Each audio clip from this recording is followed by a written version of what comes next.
하나님 아버지 감사합니다. 오늘도 우리가 주님 예배할 수 있는 자리로 인도해 주셔서 감사합니다. 이스라엘의 찬송 중에 거하시는 주님, 우리가 오늘 하나님 찬양하며 기도하며 나아갈 때 우리 가운데 충만하게 임재하여 주시고 주님 안에 온전히 거하는 시간 되도록 인도하여 주시옵소서. 예수님의 이름으로 기도합니다. 아멘. 우리 하나님의 말씀은 로마서 1장 17절입니다.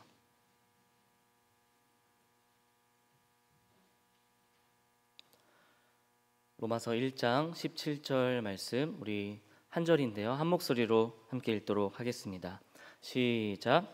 복음에는 하나님의 의가 나타나서 믿음으로 믿음에 이르게 하나니 기록된 바 오직 의인은 믿음으로 말미암아 살리라 함과 같으니라.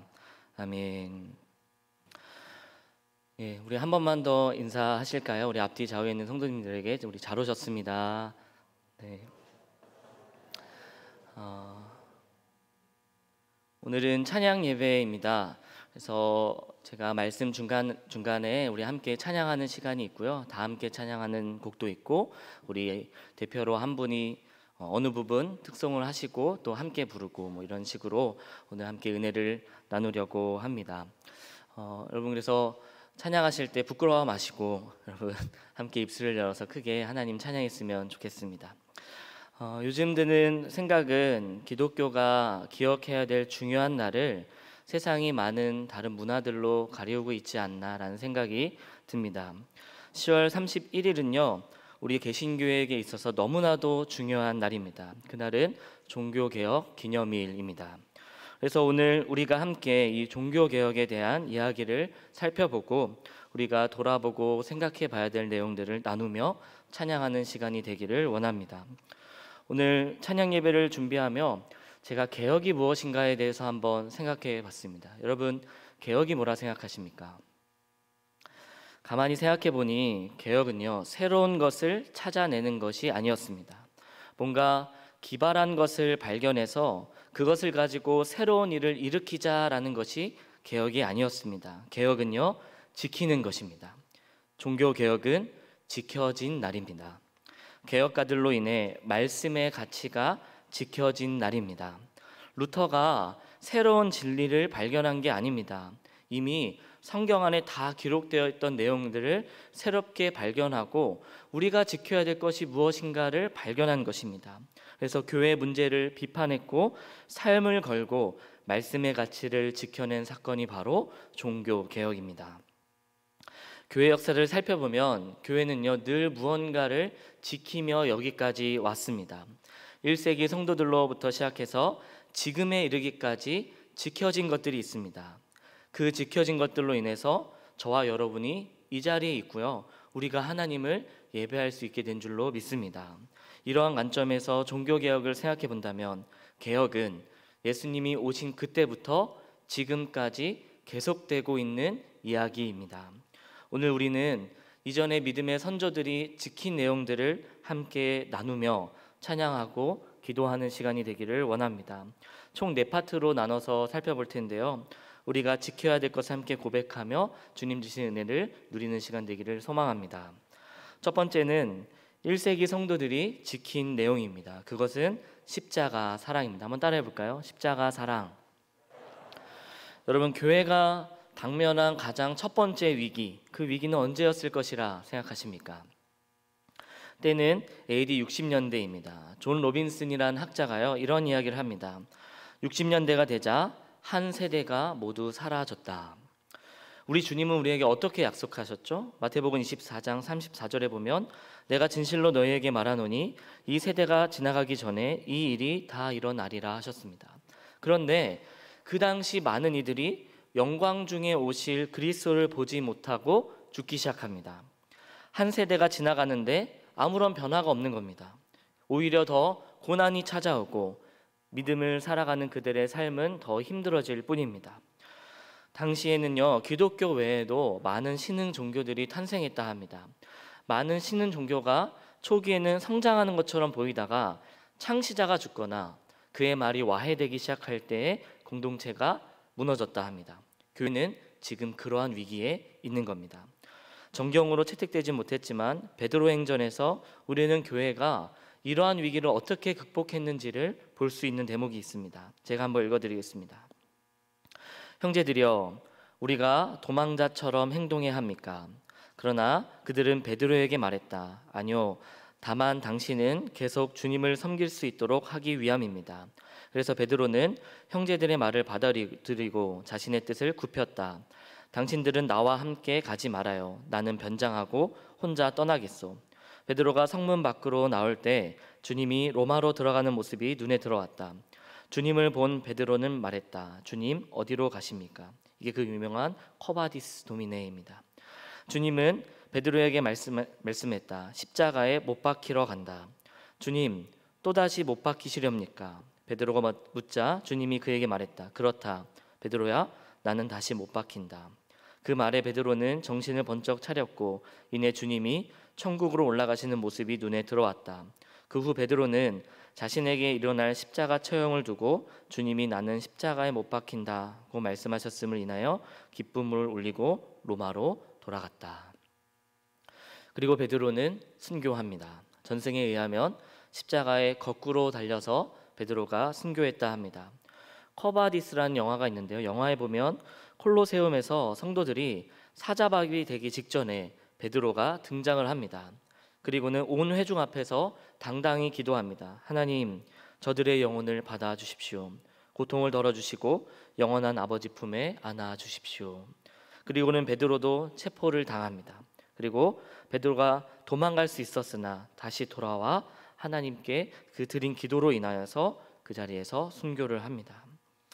그 베드로의 기도로 인해 성도들의 마음이 하나로 묶입니다. 그리고 성도들은 너무나도 고난이 찾아온 그 시간, 위기 가운데 노래하기 시작합니다. 영화에 보면 콜로세움 그 한가운데서 성도들이 노래하고 있습니다. 절망 속에 있던 이들이 찬송으로 자신의 삶을 변화시킨 겁니다. 고난의 현장이 하나님의 나라로 변했습니다. 베드로를 비롯한 1세기 성도들이 지킨 것은 바로 십자가의 사랑이었습니다. 베드로의 발걸음을 돌이킨 것이 무엇입니까? 십자가의 사랑입니다. 우리 주님께서 십자가 위에서 확증해 주신 그 사랑이 깨달아져 베드로는 다시 돌아간 겁니다. 위기 가운데 담대함은 어디서 나옵니까?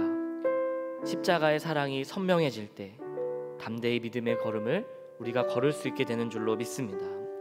여러분, 이 십자가를 보실 때 어떠한 마음이 요즘 드십니까? 혹시 이 십자가의 은혜에 무뎌진 분 계십니까? 그 십자가의 사랑의 감격에 멀어진 분 계십니까? 오늘 이 시간 함께 찬양하실 텐데요. 십자가의 그 사랑, 우리 함께 노래하기를 원합니다. 우리 첫 번째 찬양은 다 함께 부르도록 하겠습니다. 우리 고난 앞에서 어떻게 믿음으로 이길지 십자가의 사랑입니다. 그 사랑을 우리 안에 회복시켜 주십시오. 같이 기도하는 마음으로 이 찬양 하나님께 드리겠습니다. 찬양하시겠습니다. 십자가 그 사랑, 십자가 그 사랑, 멀리 떠나서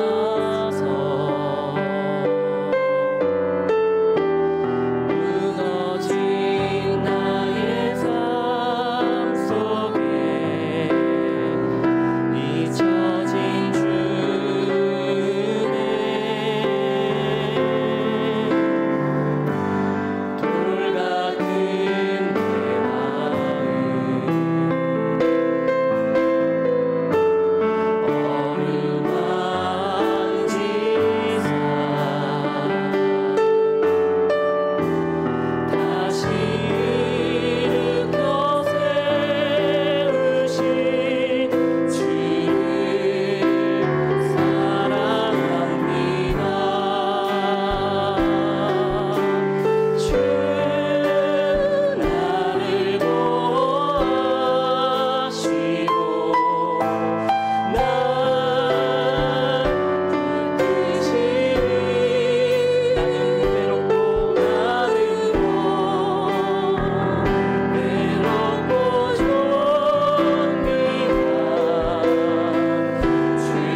외롭고 너는 외롭고 존귀한 주의 자녀라.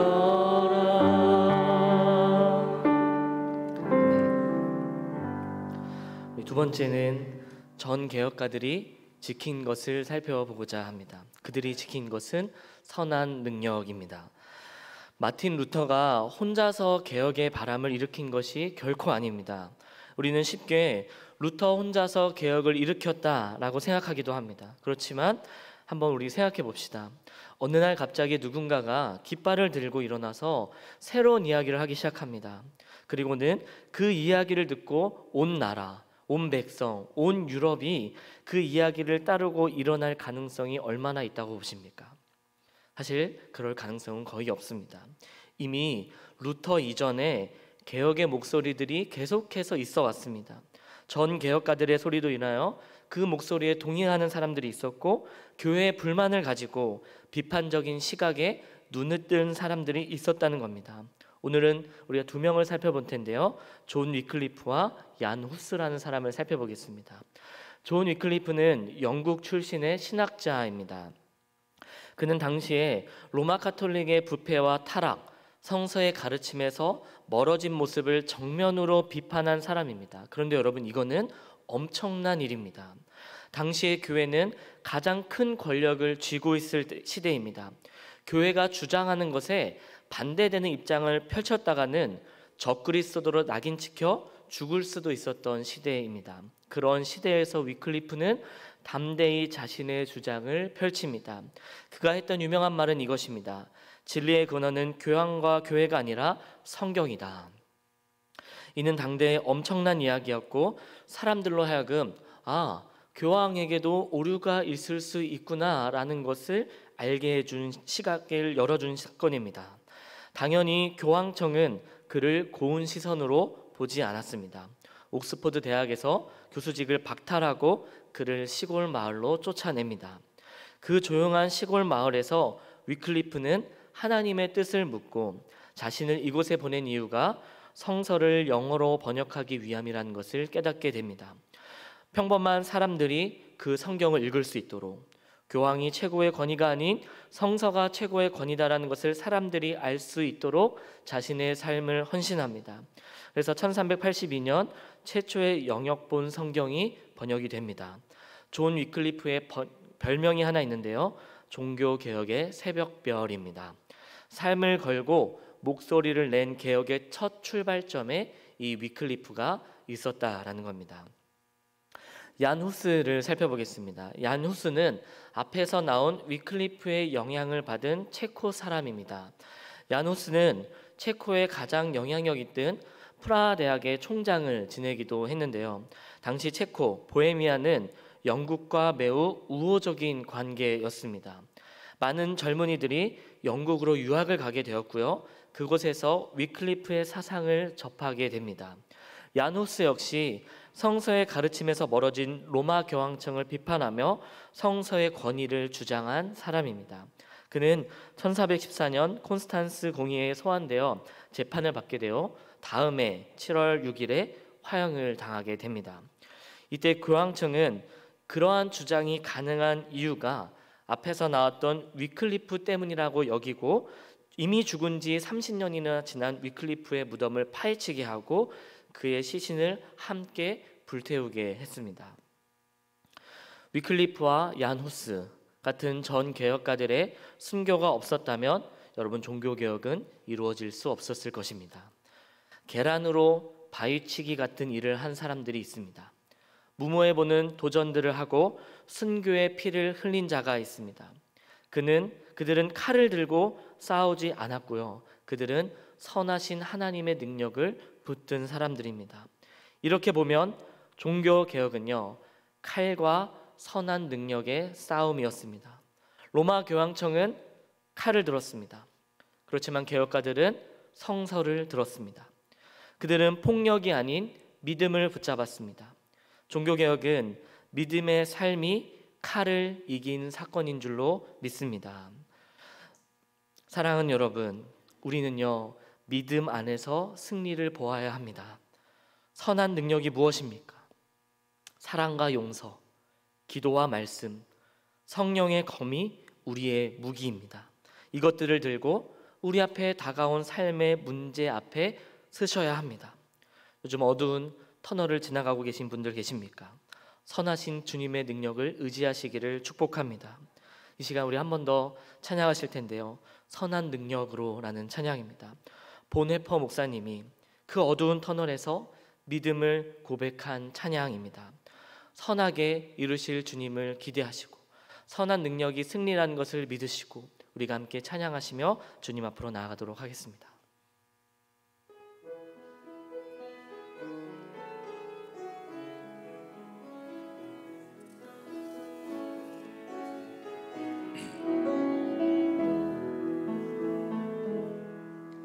그 선한 힘에 고요히 감싸여 그 놀라운 평화를 누리며 나 그대들과 함께 걸어가네. 나 그대들과 한 해를 여네. 지나간 허물 어둠의 날들이 무겁게 내 영혼 짓눌러도 오 주여 우릴 외면치 마시고 약속의 구원을 이루소서. 그 선한 힘이 우릴 감싸시니 믿음으로 일어나릴 기대하네. 주 언제나 우리와 함께 계셔.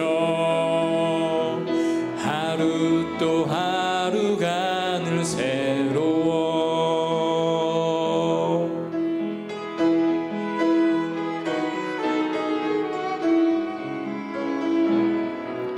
3절과 4절은 우리 함께 찬양하도록 하겠습니다. 주께서 밝히신 작은 촛불이 어둠을 헤치고 타오르네. 그 빛에 우리 모두 하나 되어 온누리에 비추게 하소서. 그 선한 힘이 우릴 감싸시니 믿음으로 일어나릴 기대하네. 주 언제나 우리와 함께 계셔. 하루 또 하루가 늘 새로워. 이 고요함이 깊이 먼저 갈 때 저 가슴 벅찬 노래 들리네. 다시 하나가 되게 이끄소서. 당신의 빛이 빛나는 이 밤 그 선한 힘이 우릴 감싸시니 믿음으로 일어나릴 기대하네. 주 언제나 우리와 함께 계셔. 하루 또 하루가 늘 새로워.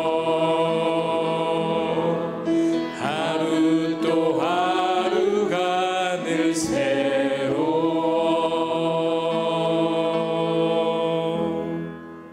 아멘.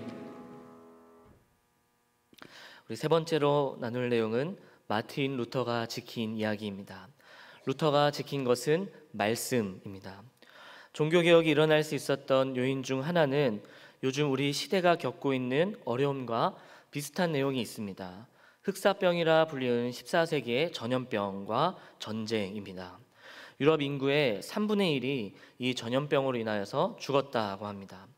전쟁과 전염병은 자연스럽게 죽음의 공포로 그 시대를 가득 메우게 되었습니다. 여러분 생각해 보시면 툭하면 소식이 들리는데 가족이나 알고 지내던 지인의 죽음 이야기를 듣는 겁니다. 많은 이들이 이 죽음의 공포에 휩싸였습니다. 이때 교회는 소위 죽음 마케팅을 이용하여 돈을 벌기 시작합니다. 면죄부를 팔며 성 베드로 성당을 짓기 위한 재정을 마련하는 것이죠. 이 사진은 루터가 사제 서품을 받은 에르푸르트 성당의 소외배실의 사진입니다. 제가 이곳에 가서 직접 찍어온 사진입니다. 제가 이때 이 자리에 가서 받은 느낌이 하나가 있다면 면죄부가 필요했겠다라는 느낌이 들었습니다. 너무나도 의리의리한, 저게 대배실도 아니었고 소외배실에 파이프 오르간도 있고 너무 의리의리한 건물인 겁니다. 그런 생각이 들었습니다. 이거보다 비교할 수 없을 정도로 의리의리한 성 베드로 성당을 지으려면 정말로 천문학적인 돈이 필요했겠구나. 면죄부가 무엇입니까? 죄를 사한다.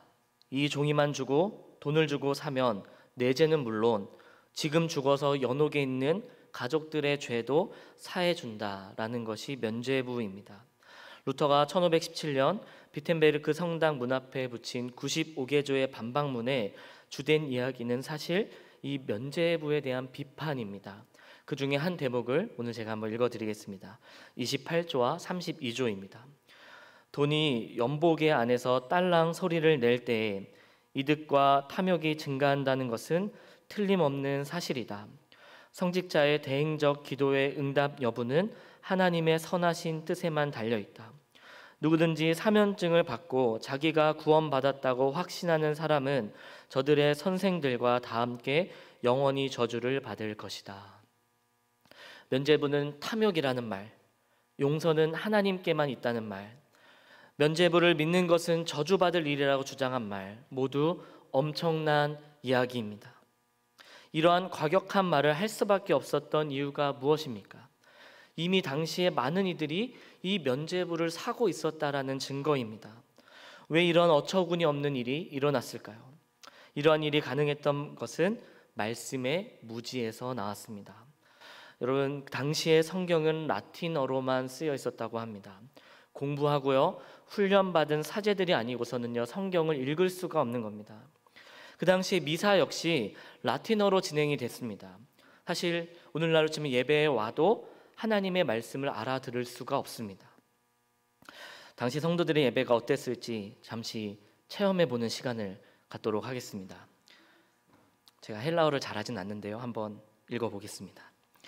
티스 헤마스 크리스토스 아가페 아포 코리조 들립시스 에스노코야 에 디오코모스 에 리모스 에 킴노테스 에 킨디네스 에 마카이라 그라포 홀로스 헤메라 수 헤네카 다나토 스파게 브로바톤 호스 로기조마이 카도스 알라 투토이스 파스엔 헤마스 아가파오 디아 히펠로키오.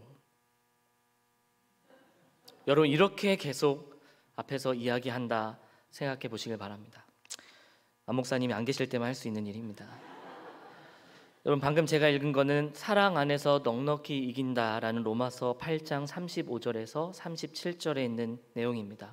여러분, 아무런 감동도 없고 하나님의 말씀을 마음에 새길 수도 없는 시대였습니다.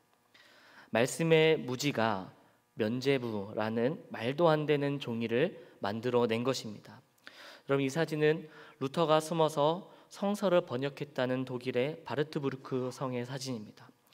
이곳에서 루터는 독일어로 성서를 번역하는 일을 합니다. 평범한 사람들이 하나님의 말씀을 읽을 수 있도록 말입니다. 사랑하는 여러분, 루터가 삶을 다해 지킨 것이 하나가 있다면 하나님의 말씀입니다. 한 사람 한 사람이 말씀을 읽고 해석할 수 있는 시대를 열어놓았습니다.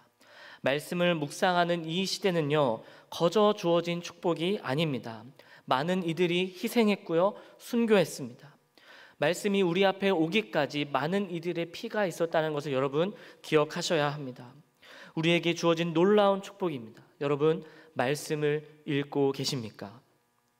베레아 사람들처럼 정말 그러한가 연구하고 상고하는 일들을 하고 계십니까? 아니면 그저 목사님이 잘 해석해 주시는 말씀을 일주일에 한 번 들으면 그만이지 하고 계시지는 않습니까? 하나님의 말씀을 저와 여러분의 손에 주님께서 주신 줄로 믿습니다. 매일매일 그 말씀을 묵상하는 은총을 누리시기를 예수님의 이름으로 축복합니다. 주의 말씀은 내 발의 등이요 내 길의 빛이니이다 라는 이 시편 기자의 고백이 저와 여러분의 살아있는 고백되기를 원합니다. 달고 오묘한 말씀, 우리 이 시간 한 번 더 찬양하실 텐데요, 말씀 안에 주님 제가 살기를 원합니다. 내게 주어진 이 말씀의 은총을 누리는 삶을 다시 한번 시작하기를 원합니다 라는 그러한 마음으로 함께 찬양하시겠습니다.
널리 울려 퍼지는 생명의 말씀을 마음의 용서와 평안을 골고루 주나니 다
우리 마지막으로 나눌 주제는 우리들이 지켜야 할 것입니다. 말씀을 준비하며 1세기 성도들로부터 개혁가들 그리고 가장 가까이 있는 우리나라의 믿음의 조상들까지도 그들이 공통적으로 지킨 것 하나가 있었다는 것을 발견했습니다. 여러분, 그것은 바로 비전입니다. 꿈입니다. 1세기 성도들은 주님 다시 오실 날을 꿈꿨습니다. 개혁가들은 어땠을까요? 타락한 교회가 아니라 말씀의 가치가 살아있는 그 교회를 꿈꾸지 않았을까요? 교황이 아닌 하나님의 말씀이 최고의 권위로 세워지는 그날을 꿈꾸며 불 가운데로 들어간 자들이 있고, 마틴 루터도 그 차가운 방에서 성서를 번역하는 일을 했을 것입니다. 올해만 제가 다른 그룹에서 이 사진을 한 3번 정도 본 것 같습니다. 이 사진은 한국교회 100주년 기념 선교대회 사진입니다. 물론 저는 저때 없었지만 한국교회는 이때 꿈을 꾸었습니다. 선교하는 나라의 꿈을 꾸었습니다. 선교사를 파송받던 나라에서 이제는 우리가 선교사를 파송하는 나라가 되겠습니다라는 비전과 꿈을 품었습니다. 저 자리에서 하나님 주신 놀라운 비전이 있었던 것입니다. 여러분, 비전이 있으십니까? 어색한 말로 들리실 수도 있습니다. 꿈이나 비전이 단순히 직업이라 생각하면 그렇습니다. 하지만 꿈은 직업을 의미하지 않습니다. 성경에서 꿈이라 검색하면 대표적으로 나오는 구절은 사도행전 2장 17절입니다. 우리 한번 같이 한번 읽어보겠습니다. 시작. 하나님이 말씀하시기를 말세에 내가 내 영을 모든 육체에 부어주리니 너의 자녀들은 예언할 것이요 너의 젊은이들은 환상을 보고 너의 늙은이들은 꿈을 꾸리라. 성령의 역사를 설명하는 겁니다. 대상이 나오는데요, 자녀들입니다. 그리고 젊은이와 늙은이, 그리고 다음 절에 있는 18절에는 남종과 여종입니다. 신분과 계층, 나이를 뛰어넘어 동일하게 성령의 역사는 일어나더라라는 겁니다. 그 역사는 예언과 환상, 꿈입니다. 하나님이 각 사람에게 보여주는 무엇을 의미하는 겁니다. 구약에서는 이를 묵시라 표현하기도 합니다.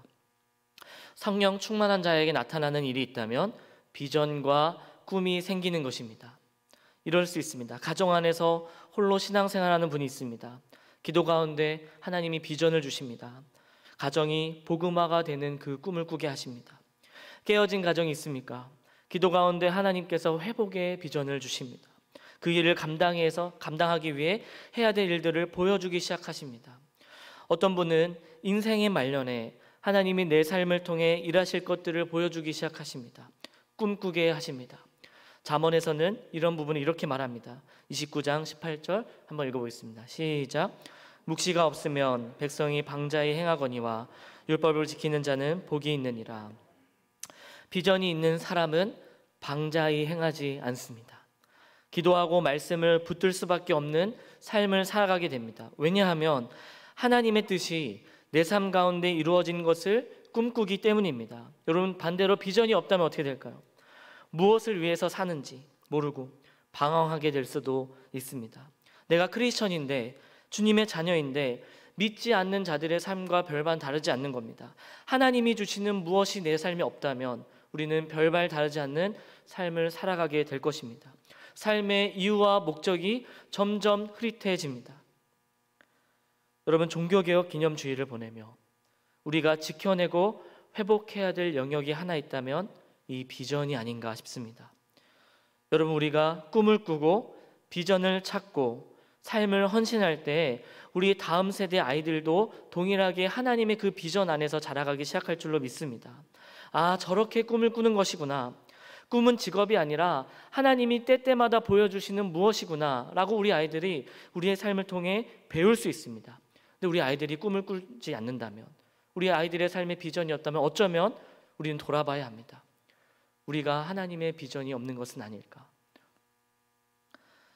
하나님이 여러분의 삶을 요즘 어떠한 것으로 부르고 계십니까? 여러분에게 주신 것들을 통해 하나님은 뭘 하기 원하십니까? 다시 말해, 하나님이 여러분에게 주신 비전은 무엇입니까? 여러분 삶을 향한 분명한 하나님의 계획이 있는 줄로 믿습니다.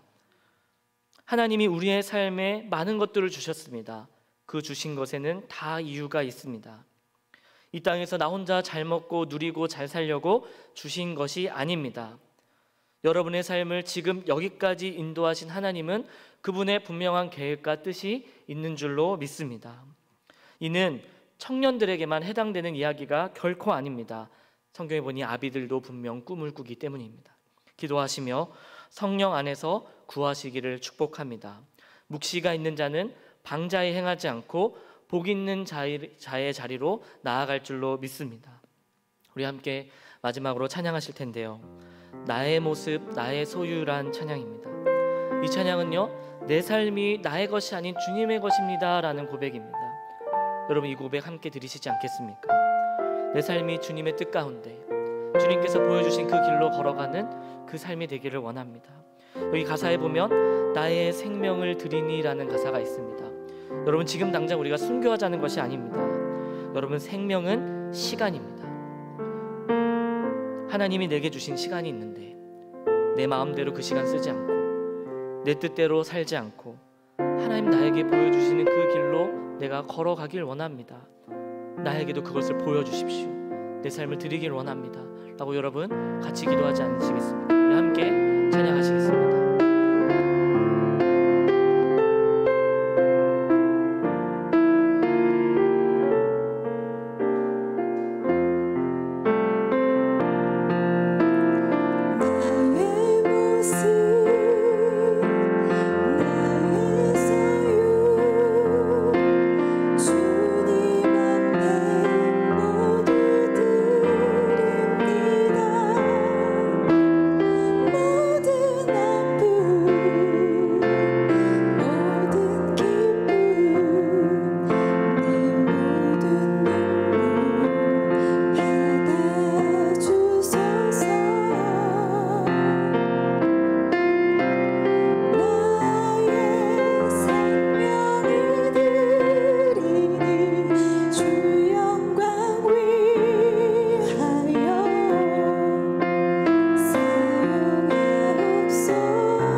오늘 우리가 개혁가들을 비롯한 믿음의 선배들이 지킨 내용들을 살펴보았습니다. 십자가의 사랑, 선하신 능력, 말씀, 그리고 비전입니다. 다양한 내용을 나눴는데요. 이 시간 여러분의 마음에 와닿은 한 가지 내용을 붙잡고 기도하시면 좋겠습니다. 하나님, 십자가의 사랑이 내 삶에 무뎌졌습니다. 오늘 이 아침에 그 십자가 사랑이 회복되기를 원합니다. 주님, 세상의 방법과 능력을 사용하지 않고 선하신 주님의 능력을 붙든 삶이 되기를 원합니다. 무엇보다 말씀을 의지하고 살아가는 삶이 되게 하여 주시옵소서. 하나님 또한 내 삶을 향한 분명한 계획과 목적이 있으실 텐데 그 주님의 비전을 따라 내 삶을 드리는 내 삶이 되기를 원합니다. 다 함께 기도하도록 하겠습니다. 기도하시겠습니다.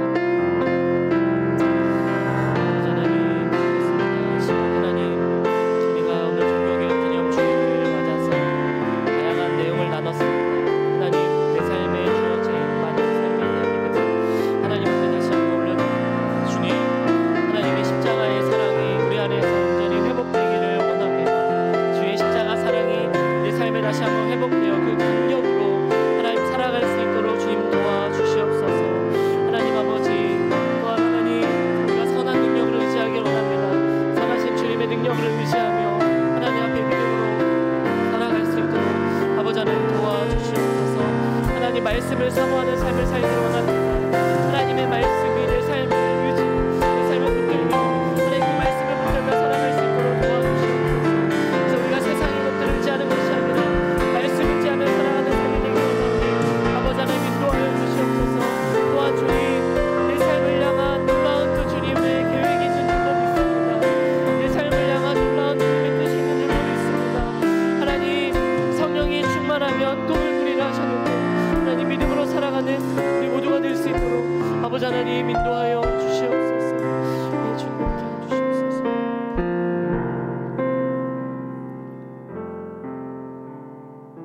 주님, 오늘 우리가 종교개혁 기념주일을 맞아 우리 믿음의 선배들이 지킨 내용들을 살펴보았습니다.